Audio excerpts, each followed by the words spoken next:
Tenemos con nosotros a la escritora Espido Freire, que acaba de publicar en Ariel un estupendo ensayo, Para vos nací, un mes con Teresa de Jesús. Muchas gracias, Espido, por atendernos. Gracias a vosotros, al contrario. ¿Por qué Teresa de Jesús y no Santa Teresa? Porque el ser santa es únicamente una de las partes de la grandeza de su figura. Entonces me parecía que era interesante, a lo largo de los 30 aspectos que abordo en ese mes con ella, 31, el que nos acercáramos a la persona, y dentro de esa dimensión que estuviera también la de su beatificación y después canonización. Aniversario, 500 años de su nacimiento. En varios momentos del ensayo comentas que Santa Teresa o Teresa de Jesús podría ser una mujer, podría haber nacido hace 30 o 40 años, es decir, que es una mujer que está de plena actualidad, ¿no? Que su obra, su forma de ser, su pensamiento tiene plena vigencia. Así como el lenguaje con el que ella se expresa ha envejecido, nos encontramos con, en ocasiones, la aridez del español del siglo XVI, de parte del siglo XVII. Su pensamiento es muy rico, es muy variado y es profundamente moderno o profundamente contemporáneo. Se ocupa de las mismas dudas que muchas mujeres y muchas personas en general pueden estar sintiendo en estos momentos, y sobre todo de su personalidad, que es arrolladora y que cuanto más se lee sobre ella, más invade sus escritos, lo que la hace muy cercana. Es una personalidad, dices en el libro que piensas que sabía escuchar muy bien, que era una excelente conversadora, que seducía mediante la palabra, ¿no? Acabo de recordar la obra de teatro de Mayorga, La lengua en pedazos, que trataba también un poco ese tema. ¿Qué otras características crees que tenía la personalidad de Santa Teresa? Era muy carismática, era una mujer inteligente y rápida. No soportaba las tonterías, no soportaba a los estúpidos. Le costaba mucho obedecer. El voto más complicado para ella fue el de obediencia. Era tenaz y poseía una inteligencia plástica, es decir, una inteligencia adaptativa, que en un momento determinado le hacía abandonar un proyecto para abordarlo desde una perspectiva distinta. También en ocasiones era intensa, era pesada, era agotadora, ¿no? E incomprensible para mucha gente. Es decir, estamos hablando de que también tenía sus propios grises, incluso en algunas ocasiones sus aspectos más negros, porque era una mujer que oscilaba en ocasiones entre una idea casi predeterminada de lo que tenía que hacer y profundas fases depresivas, de manera que debía ser complicada de entender. Todavía ahora lo es. Y una mujer también muy imaginativa, ¿no? Sí, pero con una imaginación aplicada sobre todo a lo práctico. Es decir, ella no inventaba lo que veía. Lo que veía, creía de manera genuina que lo estaba viendo. Es curioso eso. Entonces, hablaba de su experiencia. En realidad, gran parte de la imaginación que encontramos en sus escritos procede de otros textos que ella ha leído ya, de las novelas de caballería, de los libros de oraciones, de la propia Biblia. Pero no es una mujer que destaque por lo que entenderíamos ahora una literatura fantástica. Ella percibe una serie de emociones que no sabe explicar, intenta que sea primero inteligible para quienes la van a juzgar, la Inquisición, sus confesores, sus guías espirituales, y después intenta también que sea fácil de entender para sus propias seguidoras. La loca de la casa, decía Santa Teresa de la imaginación. Hablas de la Inquisición, en algún momento del libro apuntas lo molesta que ella estaba con que no pudiera leer los libros que ella quisiera. ¿Cuál es en qué contexto, en qué época del siglo XVI, cómo era España en esa época, ¿no? Al principio del libro, sobre todo los primeros capítulos, haces un repaso espléndido, muy ameno y muy riguroso del peso también que tenía la religión entonces, ¿no? Bueno, era una España que nos sorprende por su cercanía. Hemos realizado, por desgracia, una evolución que en ocasiones ha sido una involución. Por ejemplo, uno de los principales problemas que tenía era la corrupción a todos los niveles. Otro de ellos era una profunda crisis de fe. Irrumpe el pensamiento protestante, irrumpe Lutero. Y por otro lado, las órdenes religiosas también se encuentran en transformación. La mujer continúa siendo principalmente una madre y una persona destinada al matrimonio y al cuidado de otros, exceptuando las que profesaban en un convento.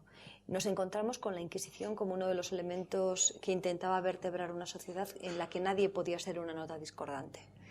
Y nos encontramos también con que se había, en la época ya de los bisabuelos del rey, del monarca reinante, se había descubierto una tierra plagada de riquezas, llena de posibilidades, pero que no se sabía explotar, no se sabía gestionar. Entonces, los vicios y las virtudes del español de la época nos resultan sospechosamente conocidas. Sí, a veces, es verdad, a veces el libro, estos primeros capítulos sobre todo que comentabas, se leen como espejo de la sociedad de hoy, ¿no? Esta santa de la que dices que se hubiese llevado muy bien con el Papa Francisco. Yo creo que sí. Yo creo que ambos han hecho de la sencillez una marca muy reconocible, que no se sienten a gusto con nada que les desvíe de su objetivo final, y su objetivo final es hacia afuera. Son responsables en un caso del Vaticano y de la Iglesia Católica, y en otro caso de sus propias fundaciones, pero les importa más la satisfacción personal, les importa más una felicidad que creo que han conquistado a fuerza de autocontrol, de reflexión y de superar distintas dudas y obstáculos. Y la sensación que transmite el Papa Francisco, nos caiga mejor o peor, es la de que es un hombre feliz. Y Teresa también. Teresa, pese a sus dificultades, hay momentos en los que hace bromas, en los que confía profundamente en el futuro, confía en que todo se solventará, en sus energías o en las energías que le insuflará Dios, y eso es contagioso. Debía ser agradable, aunque fuera a veces incomprensible, a veces pesada, a veces difícil. Debía ser muy agradable estar con ella en sus buenos momentos. Y eso es lo que todos sus contemporáneos dicen, ese poder de seducción, el que escuchaba como si no hubiera nadie más en la habitación, su don de gentes. Este comentario que haces de que el Papa Francisco se hubiese llevado bien con Santa Teresa y demás, la mayoría de los capítulos, de estos 31 capítulos, por decirlo así, no 31 días este mes que pasas con Santa Teresa, suelen partir o parten de una experiencia tuya, de un comentario tuyo. Es decir, vamos a hablar de la estructura que me parece muy original. Es un viaje, es un recorrido por Santa Teresa, por su época, pero que llega hasta hoy. No solo porque en algunos momentos tú intercalas opiniones tuyas o incluso pinceladas tuyas autobiográficas, sino porque hablas, por ejemplo, un cuarto propio de Virginia Woolf. Es decir, vas hablando. Esta estructura, no sé si la tenías pensada desde el principio, si te la va dando. ¿Pensaste, por ejemplo, en algún momento en escribir una biografía al uso? No, hay biografías espléndidas al uso. ¿Que las recomiendas aquí, además? Sí, hay profundos estudios además acerca de su obra, desde el aspecto teológico, desde el aspecto filológico. Yo era en un terreno en el que no me quería meter. Me interesaba mucho más la recuperación de una figura relevante en la historia, en los últimos 5 siglos de historia. Y para ese acercamiento era necesario, obviamente, documentación y obviamente el estar familiarizada con su obra, pero hacía falta también una visión propia. Entonces, si yo pretender imponerla, de hecho, en muchas ocasiones dejo campo abierto al lector. Le digo, bueno, lo que yo creo es esto, pero quizás puedas interpretarlo por este lado. Hay un tanteo a veces, sí. ¿Qué opinas tú? ¿No? Porque la persona desborda el personaje. O sea, Teresa es más grande que muchas de las etiquetas que se le han impuesto, ¿no? Y en ocasiones resulta incomprensible para mí, y resulta incluso un poco desesperante el descifrar cuáles son, a través de frases enrevesadas y de una visión del mundo muy distinta a la mía, descubrir cuál es su auténtico mensaje. Eso también lo quiero compartir con el lector. Pero me resultaba más sencillo el irme aproximando poco a poco. No me ha preocupado el que determinados temas aparecieran en varias ocasiones, porque así pasa en la vida real. Y yo luego no creo demasiado en las autobiografías lineales. Me da la sensación de que una persona, desde luego, se explica en sus orígenes, pero también se explica en la reinterpretación y en las relecturas que hace de su propia vida. Y Teresa hizo varias. Bueno, es que además la memoria, claro, no funciona de forma lineal, ¿no? Vamos y venimos, y eso es la memoria, vamos, y eso es lo que se ve también en este libro, ¿no? A mí me llama la atención, por ejemplo, en algunas memorias de algunos autores, en algunas autobiografías y demás, cómo recuerdan algunas cosas que es que parecen que desde niños ya saben que les van a... Estaban predestinados, sí. ¿verdad? Yo no tengo ese tipo de memoria. De hecho, tengo una memoria muy mala para nombres y caras, pero tengo una buena memoria asociativa y una buena memoria sensorial. Entonces intento aprovecharla. Intento que un vínculo de una idea con otra me lleve a algo más interesante. ¿Por qué un mes con Santa Teresa y no 6 meses, por Porque ejemplo? hubiera Porque sido inacabable. es que al final del libro dices, un mes con Santa Teresa es interesante, enriquecedor, pero es extenuante también, no es agotadora. Sí. A veces dices... Sí. Si la aproximación se hace con cierta honestidad, sí. A mí me llama mucho la atención y te quiero preguntar como escritora, como novelista, fundamentalmente que eres, y también el estilo de Santa Teresa, que es muy desenfadado, muy coloquial en algunos momentos y muy poético también en otros, ¿no? Ese estilo que quizás en el lenguaje, lo que has comentado al principio, pueda ser levemente arcaizante o puede estar anticuado en algunos momentos, Sí. pero sin embargo el fraseo, la forma de, llamémoslo, de narrar, ¿no? Es muy moderna también, es muy actual, ¿no? Yo creo... Hay mucho del yo, ¿no? Sí, Claro. hay una subjetividad profunda que la hace también extraña en un momento en el que la mayor parte de las mujeres no escribían y la mayor parte de los hombres seguían un canon en el que el yo se dejaba a un lado para hablar desde imperativos categóricos, desde autoridades que tenían que ser sustentadas o bien por los clásicos o bien por la propia teología y por la Iglesia. Santa Teresa se olvida de todo eso cuando escribe. Se coloca, bueno, no se coloca tanto ella en primer término como su relación con Dios en primer término, porque entiende que eso no puede estar equivocado y que si está equivocado, la corrijan. En eso es muy humilde. Hay muchas ocasiones en las que dice, yo estoy escribiendo esto por obediencia, que bueno, sí, pero no. Siempre lo dice, sí, claro. Sí, pero no. Ella era un animal literario y le encantaba escribir y desde que era una niña ya liaba a su hermano mayor para que fueran escribiendo novelas de caballería y lo que hiciera falta. Pero por otro lado, tienen la conciencia de estar escribiendo desde una verdad subjetiva. Ahora diríamos su verdad. Es una expresión un poco cursi, pero bueno, pero es así. Y no pierde demasiado en las actualizaciones. Para quien le pueda resultar un poco árido o no esté familiarizado con ese castellano renacentista, el espíritu de ella trasciende el vocabulario en sí mismo. Sí. Y por eso muchos de sus aforismos, muchas de sus frases ligeramente modificadas, bueno, yo las voy intercalando a lo largo del libro, continúan siendo actuales. Sí, la de las archiconocida, la de las se derrama más lágrimas por las plegarias atendidas, que ¿no? por aquellas que no han sido escuchadas. Que lo encabezó Capote precisamente en esa novela inconclusa, Plegarias atendidas. Has hablado de verdad. Yo siempre digo que la gran literatura o la buena literatura, o lo que yo entiendo como literatura, es precisamente aquella que tiene una verdad, ¿no? Ya sea una verdad humana o una verdad... tus novelas también tienen mucha importancia la psicología de los personajes, ¿no? Son muy introspectivas y la psicología de los personajes tiene mucha fuerza. ¿Qué le puede enseñar Santa Teresa de Jesús en el siglo XXI a una persona que quiera empezar a escribir? O a una persona que escriba, es decir, a un novelista ya avezado.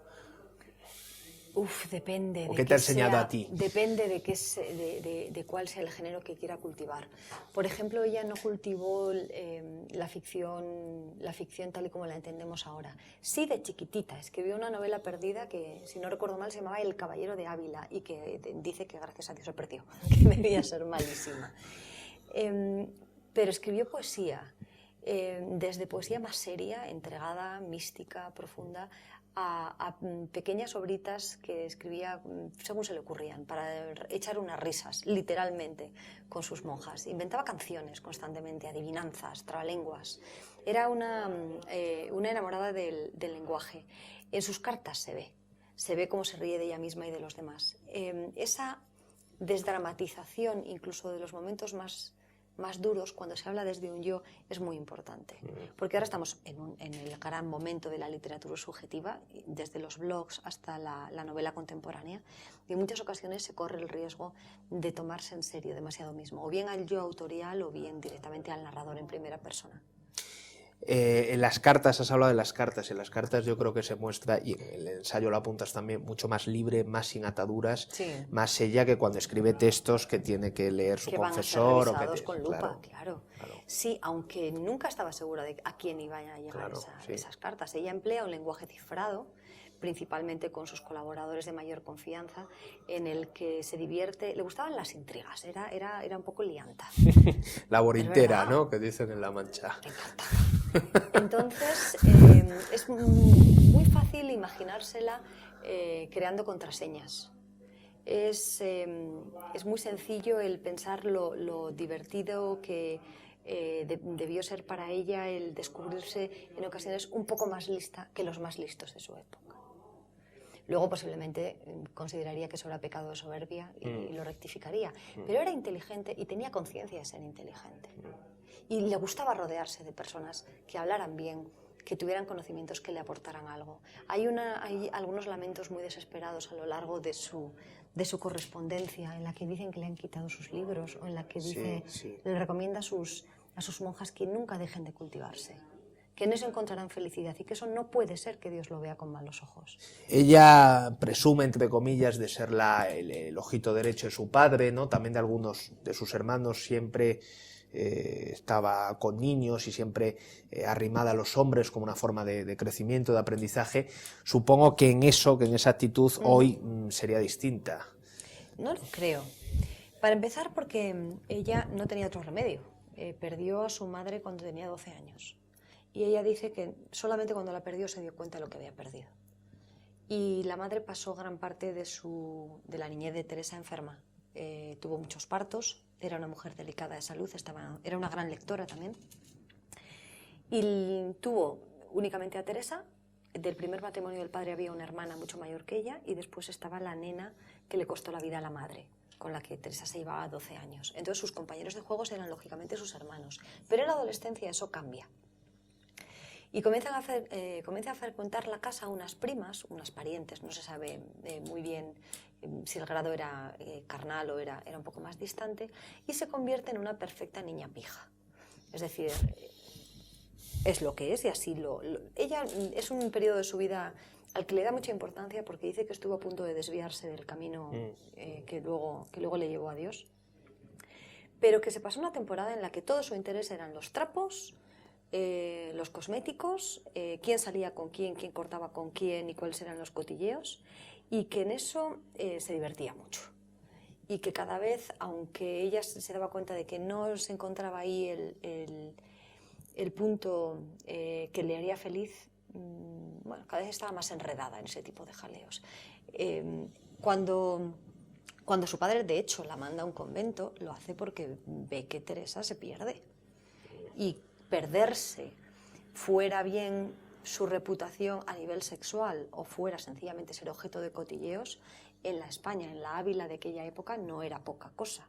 O sea, esa niña estaría marcada de por vida, incluso aunque un chico no hubiera ido más allá de besarle en la mano. Entonces ella llega al convento allí, y en ese momento entra ya en una comunidad de mujeres, que será lo que hará el resto de su vida, vivir entre mujeres. ¿Y qué relación tenía con San Juan de la Cruz? A San Juan lo quería mucho y consideraba que era un hombre santo, pero hay un evidente choque de caracteres. Ella es expansiva, divertida, se siente muy bien en Andalucía, le gusta la broma, la jarana, el jolgorio, le gasta bromas a las propias monjas, a las que son un poco más tontitas. Y San Juan es introvertido, severo, serio, enteco, con una infancia muy difícil, con un anhelo de perfección tan grande como el de Teresa, pero que iba por otro devenir. Entonces, hay veces en que ella decía, es que además tiene una mala leche. Lo decía también de otro de sus confesores, Decía, es que es tan seco, es que este hombre no se ríe ni de una... Y además es tan tímido. Hay un momento en el que dice, si es que se le dice un elogio, se le dice un piropo y se pone, yo no me pongo roja y él se pone rojo, ¿pero qué es esto? Y San Juan debía también admirarla mucho, sobre todo ese torrente de vitalidad, pero su camino era otro. Estoy recordando ahora que a mí me gustó mucho, no sé si la habrás visto recientemente, yo la vi hace años, la serie de Santa Teresa con Concha Velasco, que ya está espléndida. Sí. Y luego hace un par de años, esa no la vi, Re Loriga dirigió una película. Un poquito más, ¿no? La de Teresa al Sí, cuerpo. 3 o 4 años o 5. Bueno, para los que están viendo esta entrevista, para iniciarse en la obra de Santa Teresa, ¿qué obras, cuál es la mejor obra para entrar en su... ¿En cine o en No, en su obra, o sea, en su vida o... La vida, el libro de su vida, por ejemplo, es quizás el que nos permita entenderla mejor. Hay una muy buena biografía de Medwick, una autora que es judía, pero que se acerca precisamente a Teresa con un respeto y con un conocimiento muy profundo. Y yo recomendaría a ojos cerrados la serie de Concha Velasco, desde luego. Incluso separándola del propio conocimiento de la vida de Teresa. Es yo creo que la obra de madurez de Concha Velasco, la que la consagra como una gran dama ya del cine y no como una actriz de talento. Pues muchísimas gracias, Espido. Para vos nací, un mes con Teresa de Jesús, de Espido Freire, publicado en Ariel, un ensayo que les recomiendo, riguroso, original y muy ameno. Gracias. Muchas gracias.